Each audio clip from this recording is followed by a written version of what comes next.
Good morning.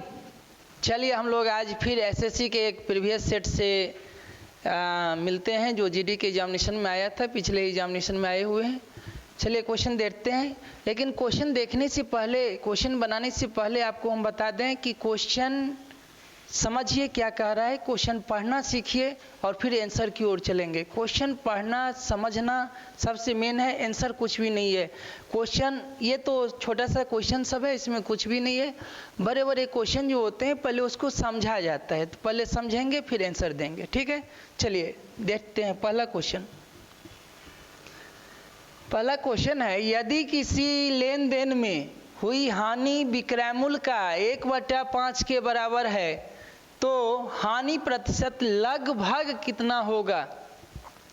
देखिए एक यहाँ पर फ्रैक्शन यूज किया गया है 1/5, तो इसको समझ लेते हैं ये 1/5 कहने का क्या अर्थ होता है। और दूसरी बात है कि आंसर आपको लगभग में देना है, 100% एक्यूरेट भी होना जरूरी नहीं है, अप्रॉक्स में होना चाहिए। तो ये दो टर्म इसमें दिया गया है, दोनों को समझते हैं। तो सबसे पहले ये जो फ्रैक्शन 1/5 है इसका क्या अर्थ, तो यह एक कंपैरिजन है कि हानि जो है विक्रय मूल्य का 1/5 है। 1/5 जिसको हम लोग 1/5 कहते हैं, इसको पढ़ते कैसे हैं। तो इसको अगर पढ़ना हो तो फ्रैक्शन है, ये नोमिनेटर बटे डिनोमिनेटर लिखा हुआ है, 1/5 लिखा हुआ है। तो पढ़ना है तो इसको आप पढ़ सकते, ऐसे पढ़ें, आज से ऐसे पढ़ने का आदत डालें कि ये 5 में 1 है। ये 1/5 के जगह पर इसको आप पढ़िए 5 में 1 है, और फिर देखिए आंसर दिखाई देगा आपको। फिर से देखिए, पढ़िए इसको। यदि किसी लेन देन में हुई हानि विक्रय मूल्य के 5 में 1 है, विक्रय मूल्य के 5 में 1 है, मतलब विक्रय मूल्य 5 है तो हानि 1 है। मतलब आप इसको बेचे हैं 5 में तो आपको हानि हो गया 1 का, आपको लॉस हो गया 1 का। मतलब स्पष्ट है कि ये इसका कहने का अर्थ है कि आप इसको खरीदे हैं 6 में। कितने में खरीदे? 6 में। तो कितना परसेंट का ये हानि हो गया, तो परसेंटेज में बताना है। परसेंटेज तो 100 में होता है और ये आपको 6 में 1 हो रहा है, तो आपको 6 में जो 1 है इसको 100 में बता देना, इसी को परसेंटेज कहते हैं। ये 1/6 100%, जिसका वैल्यू 16.66% होता है। ये 3, ये 50, 50 में 3 से आप डिवाइड करेंगे तो 16.66 रेकरिन होगा। 66 बार बार रिपीट होगा तो उसको आप 7 भी अप्रॉक्स में ले सकते हैं, यही परसेंटेज हानि हुआ। क्लियर है ये? समझ गए? फिर से एक बार समझते हैं। देखिए हानि विक्रय मूल्य का 1 है जबकि विक्रय मूल्य 5 है, तो 5 में 1 का हानि हुआ, मतलब 6 में आप खरीदे, 6 में खरीदे, 1 का लॉस हो रहा है, तो 6 में 1 का हो रहा है तो 100 में कितना होगा, उसी को परसेंटेज में कहते हैं। 6 में अगर 1 हुआ, 6 में अगर 1 हुआ तो 100 में कितना, तो यही 100 में 16.67% हो गया, इसी को परसेंटेज लॉस कहते हैं। ये तो था जैसे क्वेश्चन बोल रहा था वैसे पढ़ के आपको हम सुना दिए। अगर इसको फार्मूला से बनाएं तो जो बेचा जाता है उसको सेलिंग प्राइस एसपी कहते हैं, एसपी बराबर 5, लॉस 1 का, और सीपी जो होता है, सीपी का वैल्यू जो होता है वो लॉस के कंडीशन में एसपी प्लस लॉस हो जाता है, और प्रॉफिट के कंडीशन में ये सीपी एसपी माइनस प्रॉफिट हो जाता है।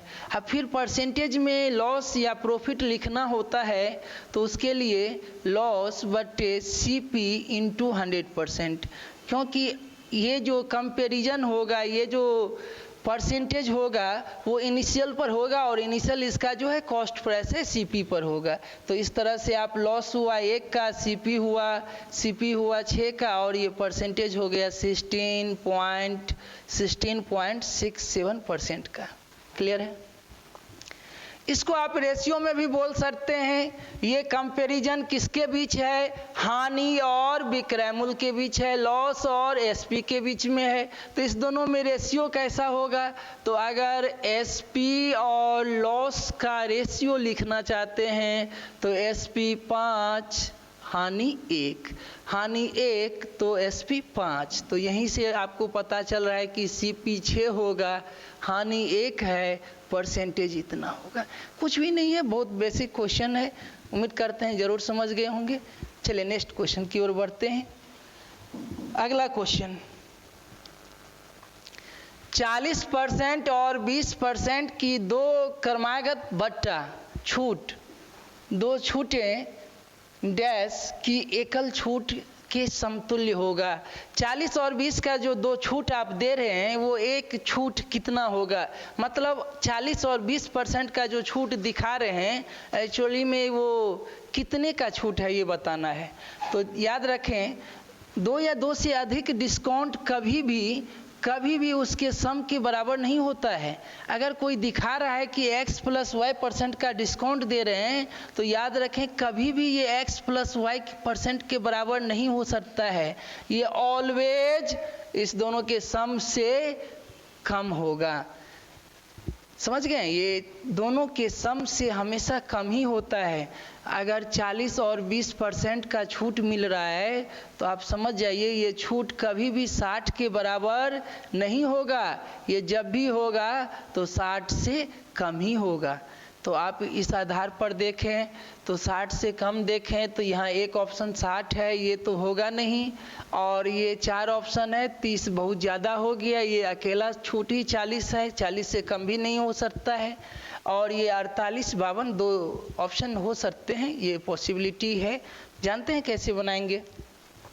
अच्छा, इससे पहले ये समझें कि ये 40 और 20 का छूट दे रहा है, तो अगर हम इसको 60 कर रहे हैं तो आप देखते होंगे फेस्टिवल समय में ऑफ़र आता है, बहुत सारे ऑफ़र या बहुत सारे चीज़ मार्केटिंग में ये ऑफ़र बम्पर धमाका ऑफ़र का यूज़ किया जाता है। आप देखते होंगे वहाँ पर ये भी छूट दिया जाता है 50% + 50% का डिस्काउंट। तो क्या ये फ्री में आपको मिल रहा है? आप किसी भी मॉल में देखें, अगर कहीं किसी प्रोडक्ट पर इस तरह का ऑफ़र दे रहा है 50 + 50% का, तो क्या वो फ्री में मिल रहा है? नहीं, ये गलत है। वो उसका जो MP है पहले उस पर 50% छूट देता है और फिर जो कॉस्ट होता है उस पर फिर से 50% देता है। ये 100% का छूट नहीं है। ठीक है, कैसे बनाएं? तो देखिए, एकल छूट जो होता है दोनों का बहुत सारे मेथड है। एक फार्मूला होते हैं इसके लिए, एकल छूट के लिए कि आप फार्मूला यूज कर सकते हैं। समतुल्य बट्टा क्या होगा? तो समतुल्य बट्टा दो डिस्काउंट का समतुल्य बट्टा समतुल्य छूट जो होगा वो दोनों के सम से कम होगा। कितना कम होगा? तो दोनों के प्रोडक्ट बट्टा 100 कम होगा। ये फार्मूला है, इसको सक्सेसिव के नाम से भी जाना जाता है, सक्सेसिव डिस्काउंट। x और y का सक्सेसिव डिस्काउंट कितना होगा? तो x + y - xy/100 होगा। तो अगर इसका आंसर लिखना चाहें तो एक 40 एक 20 दोनों का सम, तो 40 + 20 40 + 20 - 40 × 20 बट्टा 100 के बराबर होगा। और यहाँ से देख सकते हैं कि ये वैल्यू जो है सो 60 - 8 52 के बराबर होगा। इतना % के बराबर होगा। मतलब 40 और 20 का दो छूट 60 नहीं है, ये 52 है। ये 52% का ही डिस्काउंट है। आपको दिखा रहा है हम 60 दे रहे हैं, नहीं, ये 52% का ही छूट दे रहा है। इसका ये भी अर्थ है कि अभी भी आपको 48% भरपाई करना है, इतना आपको देना है। ये 52% आपको छोड़ दिया जा रहा है। चलिए, ये फार्मूला था। अब हम जानते हैं अगर कोई प्रोडक्ट है उस पर हमको ये डिस्काउंट मिल रहा है तो हम कितना पेमेंट करें, कैसे पेमेंट करें। दूसरी तरीका से देखें तो हम इसको अगर इस तरह से देखें कि ये डिस्काउंट 40 और 60 का है, तो इसका अर्थ है जैसे हम मान लिए कि एक वस्तु जिसका MRP जिसका कॉस्ट 100 रुपया है, इस पर पहले मान लेते हैं ये MP है, मार्केट प्राइस है, आपको 100 रुपया का वस्तु है, इसी पर ये डिस्काउंट मिलने जा रहा है। तो पहली डिस्काउंट कितने का मिला, तो 40% का मिल गया, तो आपको 40 रुपया दाम कम कर दिया, तो आपको देना पड़ गया 60 रुपया। लेकिन बोल रहा है कि एक और छूट मिल रहा है, 2 लगातार है, फिर 20 का मिल रहा है, तो 20 का छूट इस पर लगाएंगे तो 20%, फिर इसका दाम कम कर देंगे 60 का 20%, तो 6 दूनी 12, 12 कम हो जाएगा, तो ये दाम हो गया 60 में से 12 कम हो गया 48। मतलब 100 रुपया का वस्तु आपको 48 में मिलेगा। तो छूट कितना मिला, तो छूट मिला 52 का, और ये 100 में मिला, इसीलिए 52% हो गया। समझ गए? आप इसे भी बना सकते हैं कि इस तरह से लिख सकते हैं। बात करें और भी मेथड का, तो बहुत सारे मेथड है। अगर हम बताना चाहें तो ये पूरा क्लास इसी मेथड पर, इसी क्वेश्चन पे रह जाएगा। ये 1 घंटा तक इस पर मेथड हम बता सकते हैं। इतने मेथड है इस क्वेश्चन को बनाने के लिए। फिर भी कुछ कुछ पॉइंट ध्यान रखें, तेजी में बनाएं, जल्दी में जवाब दें। एक सिंपल सा तरीका बता देते हैं। अगर किसी वस्तु पर 40% दाम छोड़ दिया जाता है तो स्पष्ट है कि आपको जो है सो 60% देना पड़ जा रहा है। 40% छोड़ देता है तो 60% देना पड़ जा रहा है। आप पुनः 20% छोड़ दिया जाता है तो इसमें 60 में भी 20% और आपको जो है छोड़ दिया तो 80% इसका और देना पड़ेगा।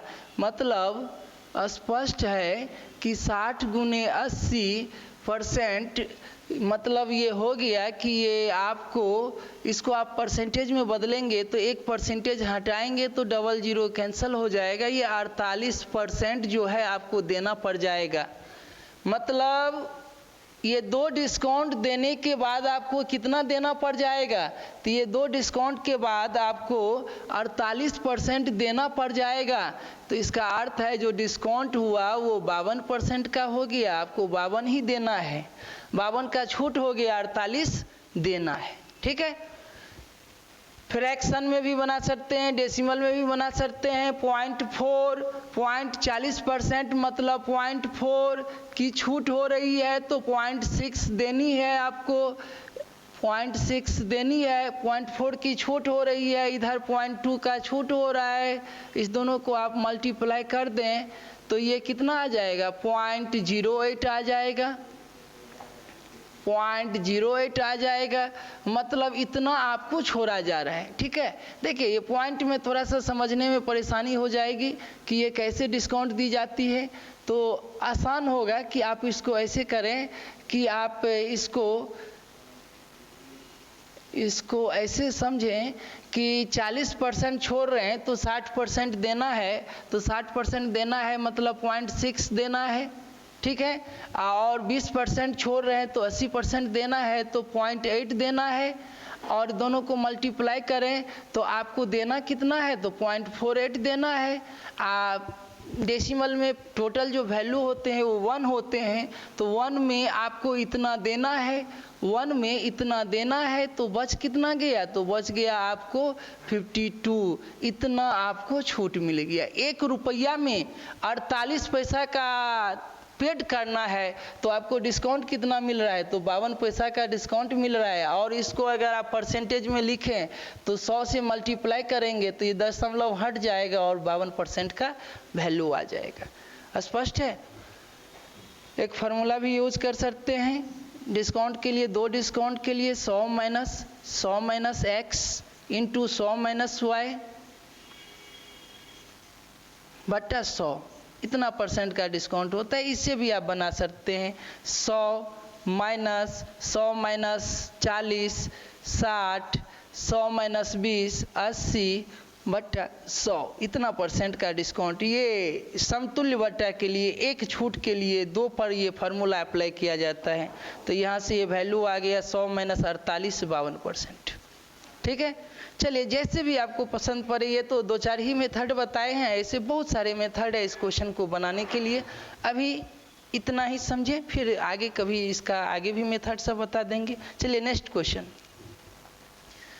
अगला क्वेश्चन फिर से सिंप्लीफिकेशन का आ गया। इसको सिंप्लीफाइड करना है, ये दिया हुआ है। देखिए इसमें सिंबल जो यूज किया गया है, ब्रैकेट सब है, ब्रैकेट है, डिवाइड है, डिफरेंस है, एडिशन, सब्सट्रैक्शन, सभी टर्म यूज किए गए हैं।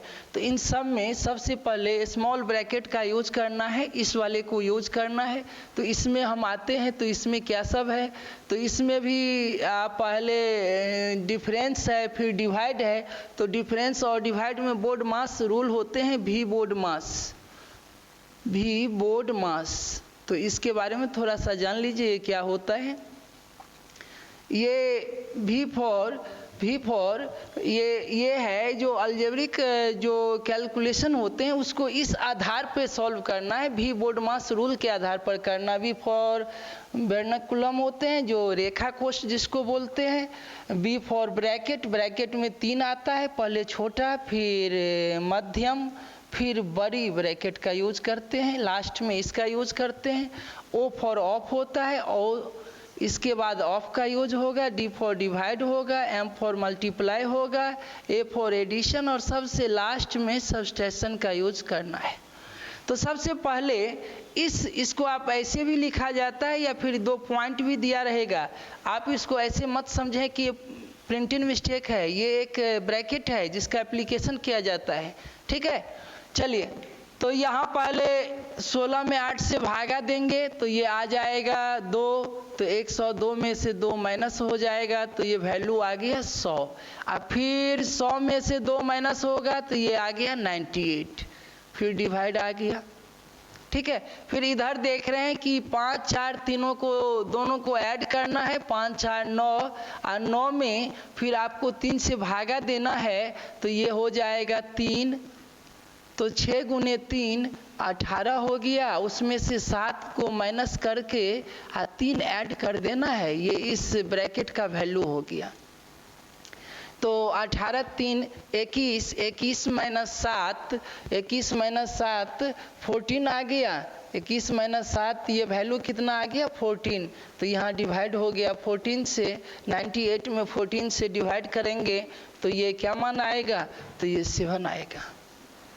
तो इसका आंसर 7 हो गया। बताइए कोई प्रॉब्लम? फिर से इस क्वेश्चन को समझते हैं। देखिए ये क्वेश्चन ये भी बोडमास रूल को फॉलो करता है, जो आप कैलकुलेशन इसको बदमाश रूल भी कहते हैं। आप जब भी अलजेब्रा इसको कैलकुलेट कर रहे हैं सिंप्लीफिकेशन के क्वेश्चन, तो इस रूल को ज़रूर ध्यान रखें। ये रूल कहता है कि पहले रेखा कोष्ठ का यूज करना है, फिर छोटी ब्रैकेट, फिर मध्यम, फिर बड़ा, इसके बाद ऑफ, फिर डिवाइड, फिर मल्टीप्लाई। तो इसी तरह से इसमें पहले छोटी कोष्ठ को हम सॉल्व किए, फिर जो है बड़ी कोष्ठ को सॉल्व किए, फिर इसके अंदर में यहाँ सब्सट्रैक्ट था और यहाँ डिवाइड था, तो पहले डिवाइड को सॉल्व किए। यही इस रूल को ध्यान में रखते हुए इसको हम बनाए। इस पूरे का मान यहाँ से यहाँ तक इस ब्रैकेट का मान 98 आ रहा है, और यहाँ से यहाँ तक इस ब्रैकेट में इसका मान ये 14 आ रहा है, और दोनों को डिवाइड करना है। डिवाइड कर रहे हैं तो ये मान 7 आ रहा है। इसका आंसर 7 होगा। स्पष्ट है? चलिए नेक्स्ट क्वेश्चन चलते हैं। Question number 4। रेणु की खर्च उसकी बचत से 120% अधिक है। देखिए यहाँ तीनों डाटा आप इस परसेंटेज थ्रू से ले सकते हैं। उसका जो सेविंग है, उसका एक्सपेंस और उसके इनकम की बात, आय की बात किया जाए, ये आय हो गया, ये सेविंग बचत हो गया, और ये खर्च हो गया। इस तीनों में क्या रिलेशन है कि इस दोनों को ऐड करेंगे तो इसके बराबर आ जाएगा। खर्च और बचत मिलकर आय हो जाता है। अब बोल रहा है कि उसका सेविंग, उसकी ब्याज सेविंग से 120% अधिक है। 120% अधिक है। कौन? खर्च। तो सेविंग से, तो सेविंग अगर हम 100 ही ले लेते हैं तो उसका खर्च जो है सो 220 हो जाएगा। 120% अधिक हो गया तो 100 में 120 अधिक हो गया तो 220 हो गया। अब इनकम कितना हो जाएगा, तो इनकम इसके आधार पर इसका इनकम जो हो गया वो हो गया 320 रुपया। तो रेनू का एक मोटा मोटी इस परसेंटेज थ्रू से आइडिया मिल रहा है कि अगर वो 100 रुपया बचाती है तो वो इनकम कितना हो गया 320 रुपया, उसमें खर्च कितना हो गया 220 रुपया। फिर आगे कंपैरिजन हो रहा है, यदि उसकी आय और व्यय में क्रमशः 25 और 30% की वृद्धि हो जाए, इसके इनकम में और उसके खर्च में 25 और 30% की वृद्धि हो जाए तो इनकम में 30% की वृद्धि कर देना है, इसका 30% पहले से बढ़ा देना है।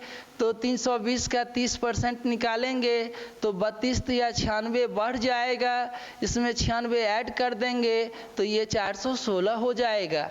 तो अब रेनू का इनकम 416 हो गया और इसका खर्च जो है वो सॉरी ये थोड़ा एक मिस्टेक हो रहा है। ये इनकम जो है 25% बढ़ानी है, हमने उसका खर्च ये इनकम की जगह पर 30% बढ़ा दिए हैं। तो ये 30% इनकम नहीं बढ़ाना है, 30% किसको बढ़ाना है तो 30% खर्च को बढ़ाना है।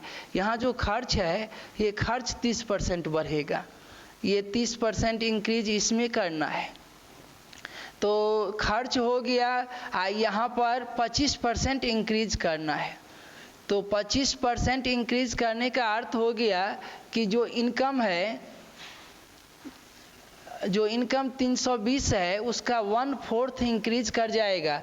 320 का 1/4 तो हाफ हो गया 160 और उसका हाफ हो गया 80 इनकम बढ़ जाएगा। तो इसका इनकम अब हो जाएगा 400 और इनकम हो गया 400 और सेविंग है 100 और इसका जो खर्च है वो 30% बढ़ रहा है। तो 22 गुने 3 66 बढ़ रहा है, इंक्रीज कर रहा है। तो ये खर्च बढ़कर 286 हो गया, खर्च बढ़कर 286 हो गया। तो क्वेश्चन क्या पूछ रहा है तो बताएं कि उसकी बचत में कितने प्रतिशत की वृद्धि होगी।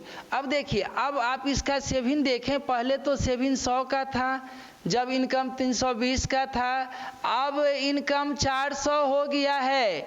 तो अब जो सेविंग होगा वो 400 में 286 खर्च होने के बाद सेविंग बच रहा है कितना तो 114 रुपया का सेविंग बच रहा है। जो पहले 100 था वो अब बढ़ के हो गया 114। स्पष्ट है 100 में 14 का इंक्रीज हुआ है, मतलब इतना % इनकम बढ़ गया है। तो जवाब देना है इस 4 ऑप्शन में, तो ये इसमें से सी ऑप्शन इसका आंसर हो जाएगा। इनकम में उसके सेविंग में 14% इंक्रीज हो जाएगा। स्पष्ट देखिए, ऐसे क्वेश्चन को जब डाटा आपका इनकम दिया ना हो, खर्च दिया ना हो, परसेंटेज में कंपैरिजन हो रहा है और परसेंटेज 100 में होता है तो 100 में लेकर ही बनाएं, आसान पड़ेगा। वैसे तो बहुत सारे तरीका है लेकिन आप इससे बनाएं तो दिखाई देता है कि इस तरह से कंपैरिजन हो रहा है और इजीली आप इसको बना सकते हैं। कोई परेशानी? क्लियर है? समझ गए बात को? ठीक, चलिए आगे चलते हैं। नेक्स्ट क्वेश्चन, अगला क्वेश्चन है कि दो संख्याओं का लघुत्तम समापवर्त LCM और महत्तम समापवर्त SCF क्रमशः 3564 और 81 है।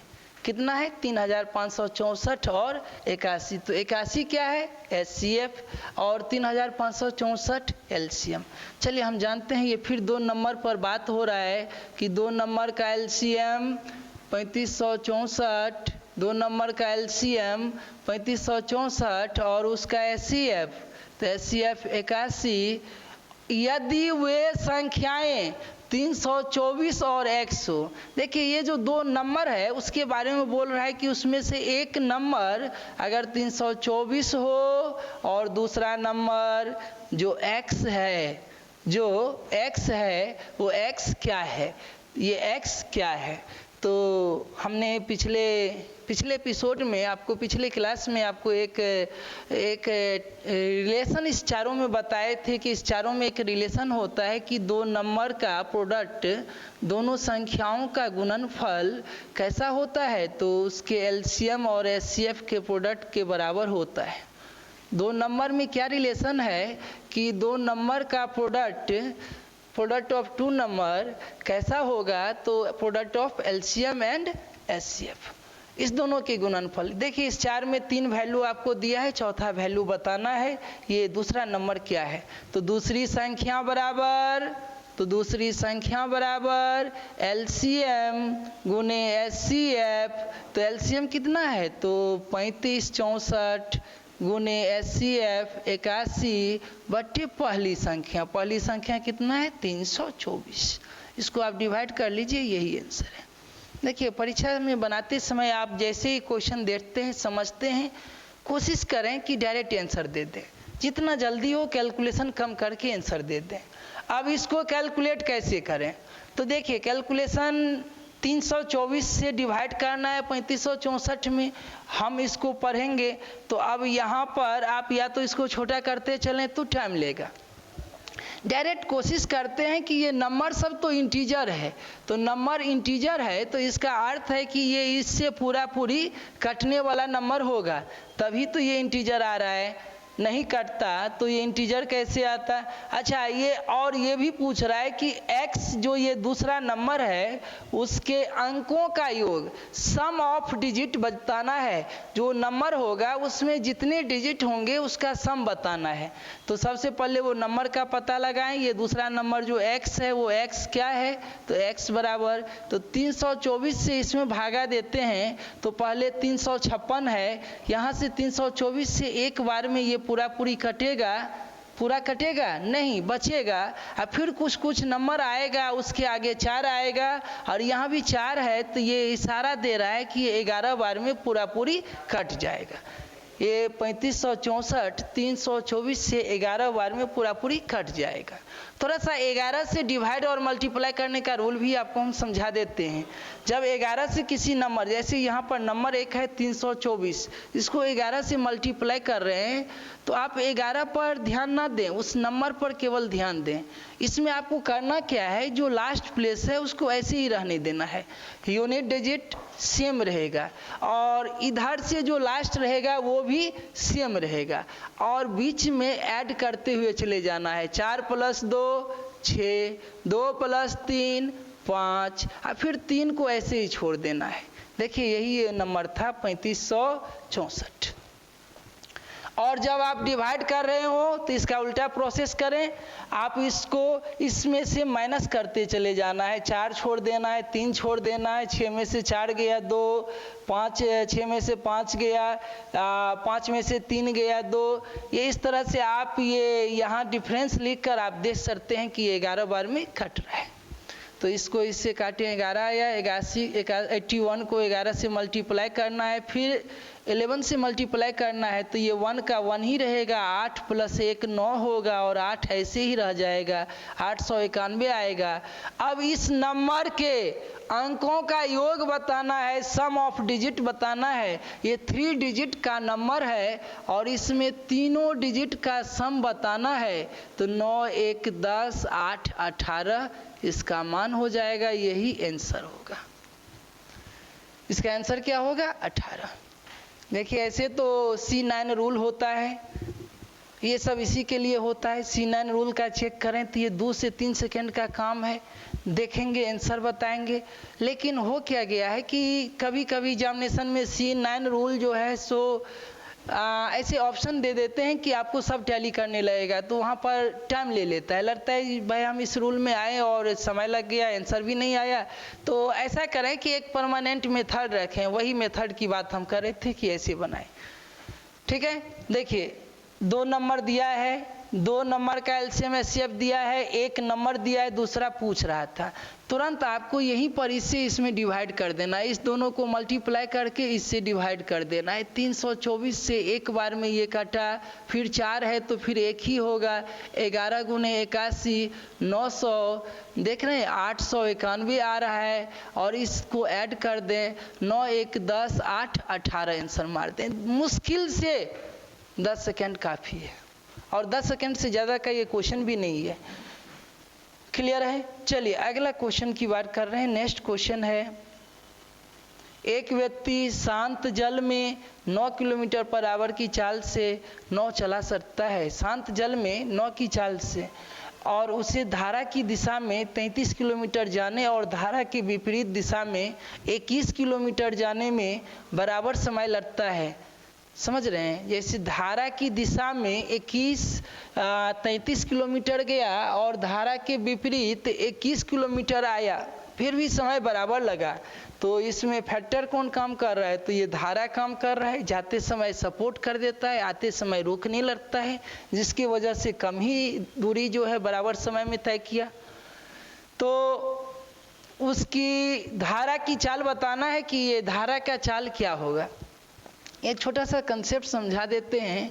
अगर आप नदी में जिसमें धारा है, जो जल अशांत है, जिसमें स्ट्रीम काम करता है, उसमें एक जगह से दूसरे जगह आप मान लेते हैं ये दूरी d है, और जिस शांत जल में जो नाव चल रहा है अगर x के स्पीड से, और ये धारा y का काम कर रहा है, ये पानी का जो मोशन है, पानी का जो स्पीड है वो y है, तो जाने आने में जो समय लगता है वो कैसे निकाला जाता है? तो देखिए, जाते समय अगर आप धारा के साथ चलें तो आते समय धारा के विपरीत आना पड़ेगा। तो जाने आने का जो समय होगा ये अभी इस क्वेश्चन के लिए नहीं है, लेकिन ऐसे क्वेश्चन जो मिलेंगे नदी में एक जगह से दूसरी जगह गए और वापस आए, तो ऐसे फार्मूला को अप्लाई करें, बहुत आसान हो जाएगा ये क्वेश्चन। तो जाते समय कितना दूरी चला? d किलोमीटर, और धारा काम क्या किया, स्पीड क्या रहा? तो x 9 का स्पीड है और y धारा का स्पीड है, तो जाते समय इसको सपोर्ट मिला। और आते समय, तो आते समय यही दूरी इसको अपोज कर रहा है x माइनस वाई से। इस दोनों को मिलाकर जो टाइम लगा वही है कि नदी में एक जगह जाने और आने में लगा समय होता है, जाने आने में जो समय लगता है। यहाँ पर समय क्या है? ये दोनों समय आपस में बराबर है, ये दोनों समय आपस में बराबर है। मतलब जाते समय, तो जाते समय कितना दूरी गया है? 33 किलोमीटर। किस स्पीड से? तो धारा की दिशा में, तो x प्लस वाई, और x का मान क्या है? तो 9 किलोमीटर, तो 9 प्लस वाई। और आते समय कितना दूरी चला? तो 21 किलोमीटर। धारा के विरुद्ध आया तो उसमें आपको धारा जो है रोकेगा, यही हो गया y का मान। आप सिंपली यहाँ से y का मान निकाल सकते हैं, कोई कैलकुलेशन नहीं है। और सिंपल बात करें कि जाने आने में अगर टाइम कांस्टेंट दिया हो तो डिस्टेंस का रेशियो ही स्पीड का रेशियो होगा। ये बात ध्यान रखें कि नदी में एक जगह जाने और वापस आने में अगर समय बराबर लगे तो इसका अर्थ है कि जाते समय जो स्पीड था और आते समय जो स्पीड था, इस दोनों का रेशियो उस दोनों दूरी के रेशियो के बराबर है, इस दोनों दूरी के रेशियो के बराबर है। तो यहाँ देखिए x का मान तो 9 दिया है, इसको आप डायरेक्ट ये भी लिख सकते थे 9 प्लस वाई बटा 9 माइनस वाई बराबर 33 बटा 21, और यहाँ से आपको y का मान दिखाई दे रहा है। ठीक है, y का वैल्यू आप पुट कर सकते हैं। 3 से काट रहे हैं तो 3 से ये 7 हुआ, 3 से 11 हुआ, 9 में क्या जोड़ें कि 11 हो जाए, और 9 में से क्या घटाएं कि 7 हो जाए। तो ये आएगा आंसर कि 2 जोड़ें और 2 ही घटाएं, तो ये 11 बटा 7 आ जाएगा। क्लियर है? समझ गए? ये इसको भी आप सॉल्व करें, क्रॉस मल्टीप्लाई करके सॉल्व कर लें, मान आ जाएगा 2। तो ये क्या था? तो ये था जो अगर बराबर दूरी गए और वापस आए, जैसे मान लीजिए आप पटना से बनारस गंगा नदी में जाते हैं और बनारस से पटना आते हैं, तो ये दूरी पटना और बनारस की बटे x प्लस वाई धारा के साथ जाने की और धारा के विरुद्ध आने की, यही दोनों को डिवाइड करके जोड़ने पर ये टाइम होता है, जाने आने का टाइम होता है। क्लियर है? चलिए आगे कभी ऐसा क्वेश्चन फिर मिलेगा तो और भी सारी बातें बताएंगे, बहुत सारी बातें हैं इसमें, नेक्स्ट क्वेश्चन में बताएंगे। नेक्स्ट क्वेश्चन, 8 क्रमिक संख्याओं का औसत 65 है। कैसा संख्या है? क्रमिक सम संख्याओं का। एक तो क्रमिक है, ऊपर से सम है, इवन है, ये लगातार इवन नंबर का एवरेज 65 है। तो अगली 4 क्रमिक संख्याओं को शामिल की जाए तो उसका औसत क्या होगा? ऐसे तो बोले कि 65 + 4 69 होगा। जितनी संख्या ऐड करेंगे उतने ही एवरेज बढ़ जाएगा, सिंपल सी बात है। देखिए अगर ये लगातार है और ये इवन ऑड रहे, किस में जोड़ना है? अगर इवन ऑड रहे, जैसे यहाँ इवन नंबर है, जितना आगे का नंबर लेगा इवन ही लेगा तो उतना ही एवरेज बढ़ जाएगा। अगर ऑड रहेगा तो ऑड में भी ऐसे ही होगा। लेकिन अगर नेचुरल नंबर हो, प्राकृत संख्या हो, तो बोलेगा कि 4 नंबर और ले लें, तो 4 नहीं बढ़ाइएगा, 2 ही बढ़ाइएगा, आधा ही बढ़ाना है। इवन में 2 का गैप होता है, इसीलिए उतना ही बढ़ा देते हैं। ठीक है, चलिए हम इसको समझा रहे हैं कि एग्जाम्पल के थ्रू से बहुत अच्छी तरह से समझ जाएंगे आप। ऐसे हम मान लेते हैं कि 3 ठो संख्या है, 2 4 6, लगातार 3 सम संख्या है। इसका हम एवरेज निकालते हैं तो एवरेज कितना आया? तो इसका एवरेज 4 आ गया। इसका एवरेज कितना हो गया? 4 हो गया। अब इसके आगे 2 संख्या और ले लें, तो पहले था 2 4 6, 2 संख्या और ले लिए, 8 और 10। अब इस पांचों का एवरेज निकालते हैं तो एवरेज क्या हो जाता है? तो पांचों का एवरेज 6 हो गया।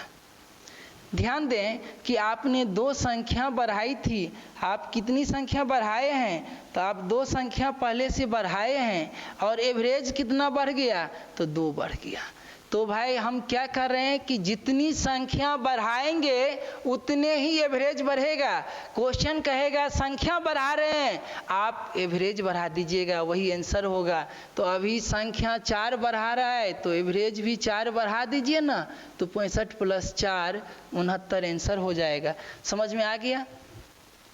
अगर x y z लिखकर बनाएंगे तो x रह जाएगा, समझ रहे हैं ना? इसीलिए x y z नहीं लिखना है, जैसे बोला है। देखिए बात को समझिए, लगातार संख्या, ये एपी का नंबर है, एपी का एक प्रॉपर्टीज होता है, एक सिस्टम होते हैं, उस सिस्टम के अनुसार इसमें जितना नंबर बढ़ाएगा उतने ही एवरेज बढ़ जाएगा।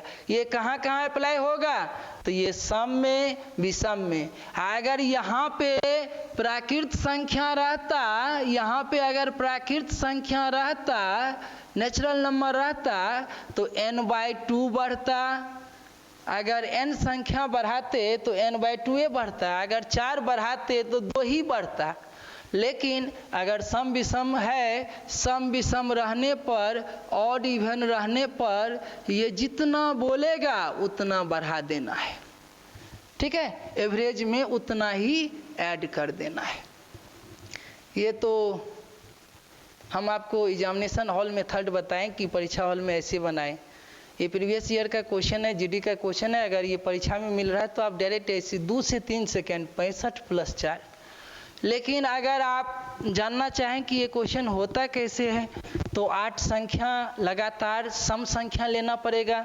तो 8 संख्या लगातार लीजिएगा तो यहाँ एक देखिएगा किताबी लैंग्वेज होता है, तो इसको लिखता है कि माना कि पहली सम संख्या x, फिर अगला लेगा x + 2, फिर लेगा x + 4, ऐसे 8 नंबर लेकर सबको ऐड करेगा, 8 से भागा देगा और फिर एवरेज लिखेगा 65। ये जरूर, ये श्योर है कि आप ऐसे बनाते हैं। ऐसे अगर आप बनाते हैं तो इतना श्योर है कि रिजल्ट अगर आ भी गया तो मेरिट नहीं बनेगा, फाइनल है, नहीं बनेगा। क्योंकि ये समय, ये क्वेश्चन 2 से 3 सेकंड का है। आप मेरिट के लिए नहीं बना रहे हैं, आप घर पर प्रैक्टिस कर रहे हैं। तो इससे आसान होगा कि अगर 8 नंबर लेना है तो हम जैसे बता रहे हैं वैसे 8 नंबर लें, उसके अनुसार बहुत आसान हो जाएगा। आप ऐसा करें कि 8 सर्कल ले लिए।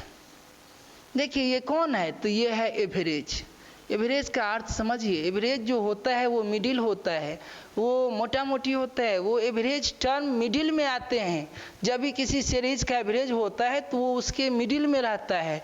एवरेज का बहुत सिंपल सा डिफिनीशन है कि एवरेज वैल्यू जो होते हैं वो ऑलवेज मिनिमम से बड़ा होगा और मैक्सिमम से छोटा होगा। मैक्सिमम वैल्यू से छोटा होता है। एवरेज वैल्यू कैसा होगा, मिनिमम से बड़ा और मैक्सिमम से छोटा। तो यहाँ 8 नंबर का एवरेज है, तो ये 8 नंबर जो होंगे वो जरूर 65 से छोटा और बड़ा होगा। देखिए 1 2 3 3 6 1 7 1 8 सर्कल लिए हैं। अब इस 8 का एवरेज तो ये 4 और 8 दोनों के बीच में होगा।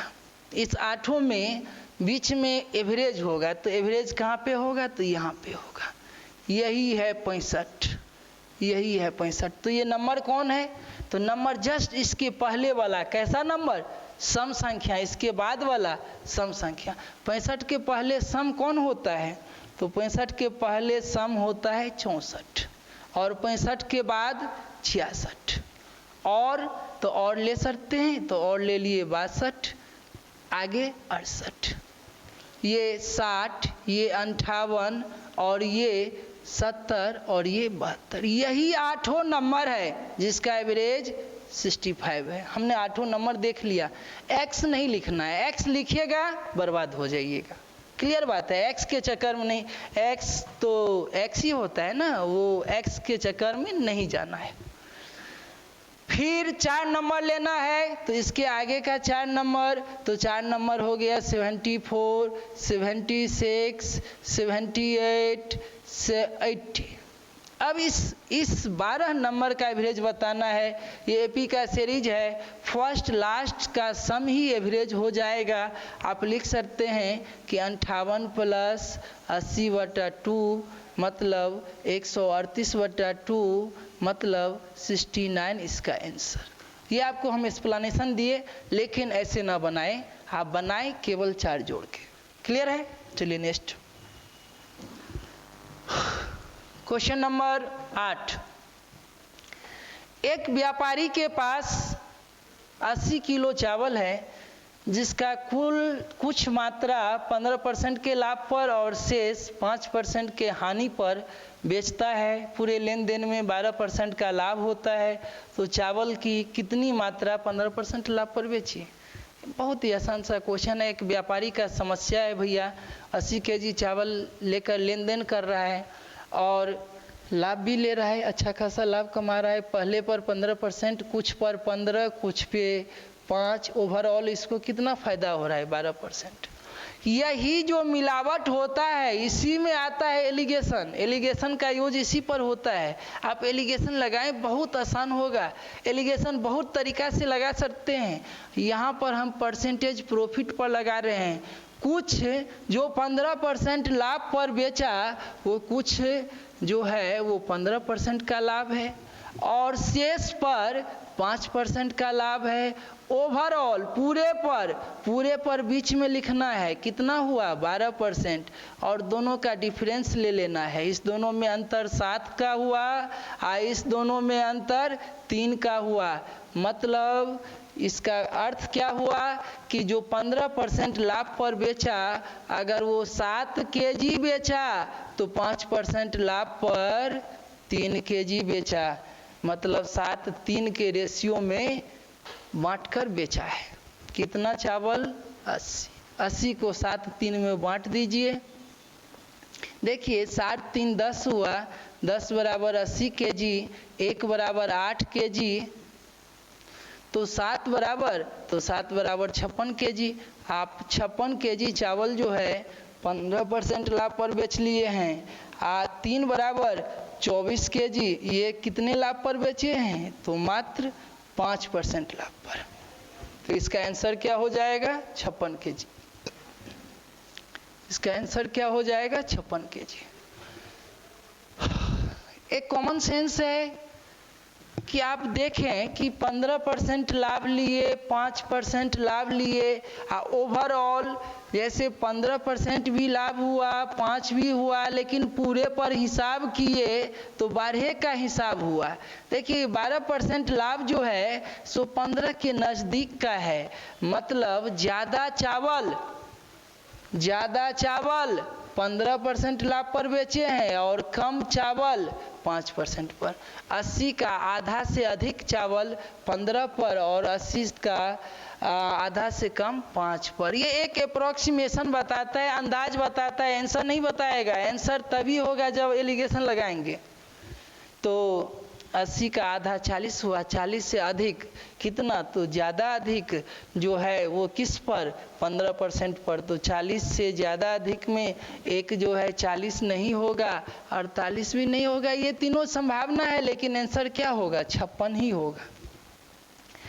XY मान के भी बना सकते हैं। मान लेते हैं कि 15% लाभ पर X kg और 20 पर बाकी पर तो 5%, तो x गुने 15 प्लस y गुने 5, तो टोटल हो गया x प्लस वाई गुने 12, x प्लस वाई गुने 12। यहाँ से भी एक्स वाई का रेशियो आएगा, वो आएगा 3.5 का। इस पर भी आप बांट सकते हैं, या x मानकर 80 माइनस करके, या फ्रैक्शन में, या यही एलिगेशन बहुत तरीका से लगा सकते हैं। क्लियर है? क्वेश्चन समझ गए ना? चलिए आंसर समझ गए तो आगे बढ़ते हैं। एक शंकु की वक्र पृष्ठ का क्षेत्रफल, वक्र पृष्ठ जो इसके चारों ओर दिखाई देता है, इसका क्षेत्रफल, इसके बाहरी चारों ओर का जो पार्ट है क्या होता है? शंकु का देखिए ये होते हैं रेडियस, और इसमें क्या सब होता है? तो एक रेडियस होता है, एक हाइट होता है, इसको कहते हैं हाइट, ये हाइट है।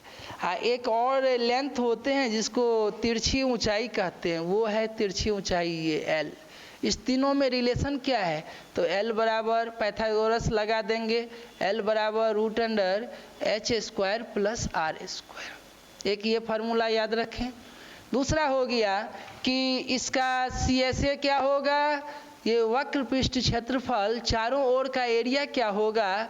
तो वो हो जाएगा πr/L। तीसरा टोटल सरफेस एरिया क्या होगा? तो टोटल सरफेस एरिया ये चारों ओर का तो आप ले लिए, कितना लिए? πr/L।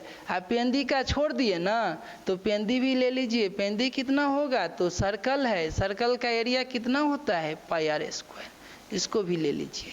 अगर आप चाहें तो कॉमन भी ले सकते हैं, πr कॉमन ले लिए, r+L। ये हो गया टोटल सरफेस एरिया। लास्ट एक फार्मूला है इसमें, वो है वॉल्यूम। ये शंकु कहीं भी रखेंगे तो इस ब्रह्मांड में कितना जगह लेगा, उसी को वॉल्यूम कहते हैं। और ये वॉल्यूम होगा, कितना होगा वॉल्यूम? तो 1/3 πr²h। चलिए ये तो इसका बेसिक परिचय था, इंट्रोडक्शन दिए कि ये सब फार्मूला होता है, याद रखें। आइए इसका आंसर जानते हैं। इसका वक्र पृष्ठ CSA कितना दिया हुआ है? तो ये वक्र पृष्ठ क्षेत्रफल 25√2 है, मतलब πr/L का मान 25√2 है। और क्या दिया है? पाई भी दिया है, तो पाई कैंसल, यहाँ से RL बच गया। यदि शंकु की ऊंचाई उसके आधार की त्रिज्या के बराबर है, ये हाइट जो है वो त्रिज्या के बराबर है, तो मतलब h बराबर r हो गया। तो शंकु का आयतन बताना है, ये वॉल्यूम आपको बताना है कितना होगा। तो जहाँ h है वहाँ पर आप r लिख सकते हैं। तो ये देखिए कि ये h जो है यहाँ पे r लिख सकते हैं, तो L बराबर कितना आ जाएगा? तो √2r आ जाएगा। तो L के जगह पर लिख देना है √2r। तो L बराबर हो गया √2r। तो LR × √2r बराबर 25√2। देखिए √2 कैंसल हो रहा है, r² बराबर 25 और r का मान 5 आ गया। आर 5 आया तो हाइट भी 5 आ गया, और वॉल्यूम तो वॉल्यूम हो गया 1/3 पाई। पाई का वैल्यू लेना है 22/7, ये बोल रहा है कि 22/7 ले लीजिए, तो ले लीजिए, जो बोल रहा है उसमें बलजोरी मत कीजिए, वही लीजिए 22/7। रेडियस, रेडियस कितना लेना है 5, कितने बार 2 बार लेना है। हाइट कितना 5, इसी को सॉल्व कर लीजिए, यही आंसर हो जाएगा। क्लियर है, कैलकुलेशन है, कर लीजिए, कुछ भी नहीं है, ये 73 से डिवाइड करना है और कुछ भी नहीं। चलिए नेक्स्ट फार्मूला समझ गए। एक है एल का वैल्यू क्या होगा, तो एल का मान होता है √h² + r²। सी ऐसे क्या होता है, तो πr/l, ये total surface area πr × r + l, ये वॉल्यूम 1/3 πr²h, और इस क्वेश्चन का आंसर। ठीक है, चलते हैं। नेक्स्ट क्वेश्चन है, रमेश ने सुरेश की तुलना में 30% अधिक निवेश किया। रमेश सुरेश से 30% अधिक इन्वेस्ट किया, मतलब रमेश जो है, सुरेश अगर 100 करेगा तो रमेश जो है वो 30 ज़्यादा करेगा, तो 130 इन्वेस्ट किया, तो रेशियो लिखे तो 13:10 हो गया।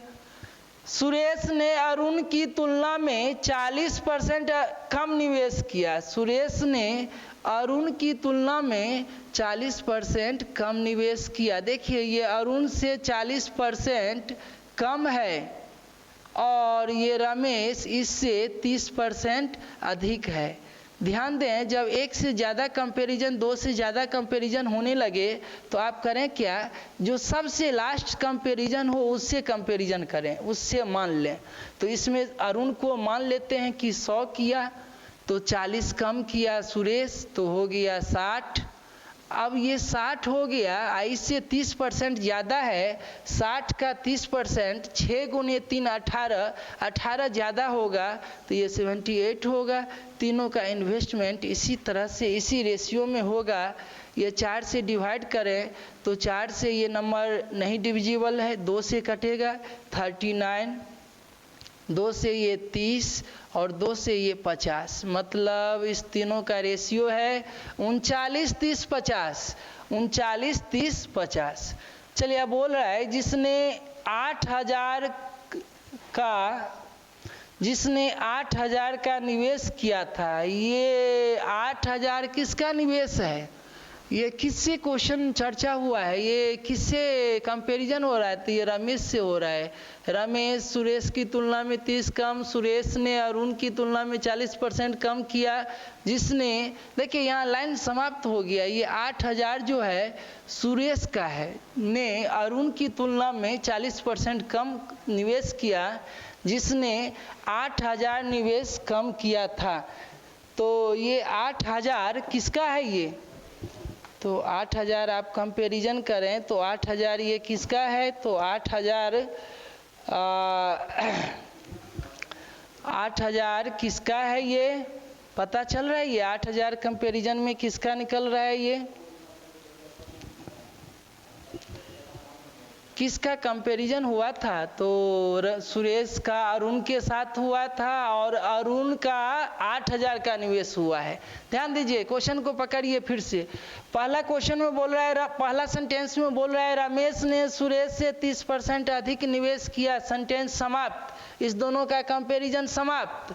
आगे बोल रहा है सुरेश ने अरुण की तुलना में 40% कम किया, ये सुरेश का अरुण से तुलना हो रहा है, और जिसने, ये किसने, तो अरुण ने 8,000 निवेश किया। ये निवेश किसका है, तो ये निवेश अरुण का है, ये किसका है, अरुण का है। तो अरुण का रेशियो में कितना मान है 50, ये ओरिजिनल में कितना है 8,000। तो क्वेश्चन क्या है, तो क्वेश्चन है रमेश और सुरेश के द्वारा निवेशित राशि के बीच में अंतर ज्ञात करें। इस दोनों के बीच में कितने का अंतर है, तो इस दोनों के बीच में 9 का अंतर है। आइए एक का वैल्यू कितने के बराबर है, तो एक का वैल्यू ये 1600 के बराबर है। 50 से 1 0 कट गया, ये 160 के बराबर है। एक का वैल्यू कितने के बराबर है, तो ये 160 रुपया के बराबर है। तो बताइए 9 कितना होगा, तो 160 × 9 होगा, कितना आ जाएगा, तो 144 पर जीरो आ जाएगा, मतलब 1440 रुपया का अंतर है। कितने का अंतर है? 1440 का। फिर से एक बार समझा देते हैं, सुन लीजिए। रमेश सुरेश से 30% अधिक निवेश किया है और सुरेश अरुण की तुलना में 40% कम निवेश किया। किसने? तो ये अरुण ने 8000 निवेश किया है। ये जिसने किसके लिए आया है, तो अरुण ने 8000। ये देखिए अक्सर ऐसे लिटरेचर में लोग उलझ जाते हैं, भाई 8000 है किसका, तो जिससे कंपैरिजन हो उसका है। ये कंपैरिजन सुरेश का किससे है? अरुण से है, उसी का ये 8000 है। तो रमेश, तो चलिए लास्ट से कंपैरिजन चालू किए हम। अरुण अगर 100 रुपया निवेश किया तो इससे 40 कम सुरेश किया, उससे 30% अधिक, तो 60 का 30%, तो 60 का 30% आप सॉल्व करते हैं तो ये 18 के बराबर आता है। 18 अधिक मतलब 78 किसका है, तो ये रमेश का है। फिर 50 का वैल्यू 8000 है, तो एक का वैल्यू 160 हुआ, और ये 9 का डिफरेंस है। 9 बराबर कितना होगा, तो 1440 होगा। यही आंसर होगा। ठीक है, चलिए नेक्स्ट अगला क्वेश्चन है। एक स्पोर्ट स्टोर अपनी वस्तुओं को 19% की छूट देता है और ऑनलाइन वॉलेट के भुगतान करने पर ग्राहकों को घटे हुए मूल्य पर 20% का एक्स्ट्रा। देखिए ऑनलाइन का वैल्यू क्या है, अगर ऑनलाइन पेमेंट कीजिएगा ना तो 2% और छूट मिलेगा। तो बोल रहा है ये ग्राहक जो है ये खुशी में आकर ऑनलाइन भुगतान कर दिया। ग्राहक क्या किया है, तो बोल रहा है ऑनलाइन वॉलेट करने के जरिए भुगतान करता है, तो उस ग्राहक को कितना भुगतान करना होगा। तो भाई जो छूट मिलता है वो तो नहीं देना है, तो उसको माइनस करके देना है। तो चलिए ये कितने का वस्तु है, तो ये वस्तु का दाम है 18,000। यदि कोई ग्राहक 18,000 मूल्य का एक खेल सामान खरीदता है, ऑनलाइन वॉलेट के जरिए भुगतान करता है, तो ग्राहक को कितना धनराशि भुगतान करनी होगी।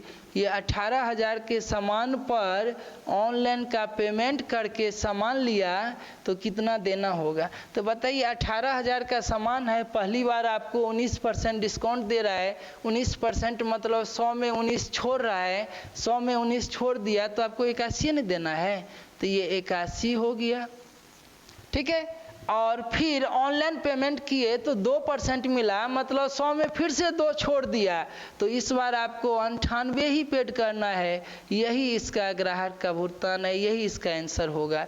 अब इसको सॉल्व करना है, ये देखिए कैलकुलेशन है, लेकिन हम ऑप्शन देख रहे हैं तो ये चारों ऑप्शन जो है इसका यूनिट डिजिट अलग अलग है, सबका अपना अपना वैल्यू है, मतलब इसको ट्रिकी बना सकते हैं। कैलकुलेशन करना जरूरी नहीं है, डायरेक्ट अप्रोक्सीमेशन लगा के डायरेक्ट आंसर बोल सकते हैं यूनिट प्लेस से। देखिए यहाँ 3 जीरो है, तो 3 जीरो है तो ऊपर 3 जीरो, तो नीचे का 3 जीरो कैंसिल होगा, 2 1 3 चला गया, तो 1 जीरो रह गया, मतलब दशमलव के बाद एक अंक होगा, तो एक अंक वाला ये नहीं है, दशमलव के बाद इसमें अंक है ही नहीं, दशमलव है ही नहीं, ये नहीं होगा। अब 8 गुने 1 8, 8 गुने 8 64 4, यही वाला आंसर होगा, जिसके लास्ट में 0.4 होगा वही आंसर होगा। 0.4 कौन है, तो ये है। देखिए ये ऐसे क्वेश्चन ऐसे बनाएं, कैलकुलेशन ना करें, समय बर्बादी है। ठीक है, आंसर ही लिखना है ना, आपको कैलकुलेशन आता है, रूम पर प्रैक्टिस करें, लेकिन परीक्षा हॉल में डायरेक्ट ऐसे बनाएंगे आंसर। फिर से समझते हैं, ये पहले था कि दुकानदार इसको 19% छूट देगा, सामान है 18,000 का, 19 छोड़ दिया तो 100 में 81 देना पड़ा। फिर ऑनलाइन पेमेंट करेगा तो 2% एक्स्ट्रा मिलेगा। ये रमेश ये कौन है, ये जो भी है ग्राहक वो ऑनलाइन पेमेंट कर दिए हैं, तो 100 में से फिर से 2 छूट गया उसको, तो 100 में 98 देना पड़ गया। यही इसका आंसर हो गया, यही ग्राहक को पेड करना है। और इसका कैलकुलेशन क्या होगा, तो हम कैलकुलेट नहीं किए, केवल देख लिए कि इसका आंसर कौन होगा, तो यही होगा। समझ गए ना, यूनिट प्लेस से आंसर निकाले हैं। अगला क्वेश्चन, 4 पक्षी ABCD एक जंगल में उड़ने चारों ओर उड़ते हैं। 4 पक्षी है, चारों ओर उड़ रहा है, क्रमशः इतना मिनट में जंगल में एक चक्कर पूरा कर लेता है। जानते हैं ये पहला पक्षी जो है 137 मिनट में एक चक्कर मार दिया, दूसरा 45, तीसरा 60, और इस तरह से चारों एक चक्कर मार लेता है। तो बोल रहा है एक चक्कर पूरा किया, यदि वे एक साथ उड़ना शुरू करें तो फिर से वही बिंदु पर आ जाएगा। ध्यान दें, ये बहुत अच्छा वर्ड बोल रहा है, प्रारंभिक बिंदु पर पुनः मिलेगा, पुनः एक साथ जब भी बोले, मतलब ये क्लियर है कि जरूर इसमें एलसीएम आएगा। एलसीएम वो चीज होते हैं जो सबको एक साथ कर देता है। तो किसी भी क्वेश्चन में एक साथ बोले या पुनः एक ही जगह मिलना है, इकट्ठा होना है, तो एलसीएम लेना है। मतलब किसका एलसीएम, तो समय न पूछ रहा है जी कितने समय के बाद मिलेगा, तो समय का एलसीएम लेना है। समय क्या सब है, तो एक है 27, एक है 30, 45, 60, ये सब मिनट में है का एलसीएम। इतने मिनट आंसर हो जाएंगे, इतने मिनट आएंगे। ठीक है, अब इस सब का एलसीएम निकाल लीजिए। अब देखिए ये सब क्या है कि इसमें 27 में 3 बार होगा, इसमें भी 3, इसमें भी 3, इसमें भी 3, तो 3 तो होगा ही। इसके बाद 60 है तो 9 बच गया, और 60 है, हमको लग रहा है कि ये 540 होगा। 60 गुने 9 540 होगा। 60 गुने 9 540 ही होगा। 540 मिनट हुआ तो ये कितना आवर हो गया, आवर में बदल दिए तो ये 9 आवर का ये समय, 9 आवर के बाद फिर से ये एक साथ हो जाएगा, तो इसका आंसर 9 आवर होगा। ठीक है, समझ गए बात, इसका आंसर कितना होगा, 9 आवर। नेक्स्ट क्वेश्चन, इकट्ठा बोलेगा एलसीएम लेना पड़ेगा, जब भी एक साथ बोलेगा एलसीएम लेना है। चलिए, 12 व्यक्ति 20 मीटर लंबा गड्ढा 8 मिनट में खोद सकता है। समझ रहे हैं, 12 आदमी 20 मीटर लंबा गड्ढा 8 मिनट में खोद दिया, तो उसकी चौड़ाई और गहराई वाला, उसी चौड़ाई और गहराई वाला 30 मीटर का गड्ढा 6 दिनों में खोदने के लिए कितने आदमी की आवश्यकता है, MDH की आवश्यकता है, और कुछ हो नहीं। MDH लगाइए, मैन डे आवर के बीच में रिलेशन है, अप्लाई कीजिए। देखिए पहले ग्रुप में आदमी कितने हैं, 12, दिन कितना लिया, 8, और काम क्या किया, तो 20 मीटर का गड्ढा खोदा, यही इसका काम हुआ है। दूसरे ग्रुप में, तो दूसरे ग्रुप में आदमी का पते नहीं है, बताना है कि कितना आदमी चाहिए, तो हम मान लिए X है, और कितना दिन काम किया, तो 6 दिन, गड्ढा कितना, तो 30 खोदना है, बस X ही आंसर है। आप इसको सॉल्व कर लें, ये 2 3, 3 से 6 2 बार में, 2 2 4, 2 से ये कट गया 4, 4 से 2 कट गया 2, 12 दूनी 24, ये 24 आदमी का काम है। अगर 24 आदमी मिल जाए तो ये काम कर देगा। कोई कन्फ्यूजन जी, समझ गए, 24 आदमी मिलकर 30 मीटर गड्ढा खोद देगा। ऐसे देखें देहाती मेथड से तो लग रहा है कि ये क्वेश्चन जो है, जैसे 12 आदमी 8 दिन तक काम किया, मतलब 12 आदमी 8 दिन तक काम किया, तो एक दिन में 12, 2 दिन में 24, 3 दिन में 36, तो 8 दिन में, तो 12 8 96 आदमी का काम है। ये 96 आदमी मिलकर क्या काम किया, तो 20 मीटर का गड्ढा खोदा। अब क्या काम करना है, तो 30 मीटर का खोदना है, तो 20 का डेढ़िया 30 हुआ, तो 30 मीटर मतलब डेढ़िया आदमी चाहिए, तो 96 है ही, इसका आधा और चाहिए, तो 96 का आधा 48 और चाहिए, ऐड कर दिए तो हो गया एक का जरूरत है 144 आदमी का। कितने दिन का काम है, 6 दिन में करना है, तो 6 से भागा दे दिए, पर डे 24 आदमी चाहिए। यही तो पूछ रहा है कि पर डे कितना आदमी चाहिए, तो पर डे 24 आदमी चाहिए। देखिए देहाती मेथड भी आसानी होता है, बस समझना है, कुछ भी नहीं है, बस बात को समझ लेना है। चलिए अगला क्वेश्चन। एक वस्तु 350 में खरीदी गई, 500 रुपया में बेची गई, ठीक है, प्रतिशत लाभ ज्ञात कीजिए 2 अंक तक। कहाँ कुछ है, 350 में खरीदे 500 में बेचे तो 150 कमाए ना जी, कितने में, तो 350 में, तो कितना परसेंट हुआ, तो 100 से गुना कीजिए, यही तो आंसर है।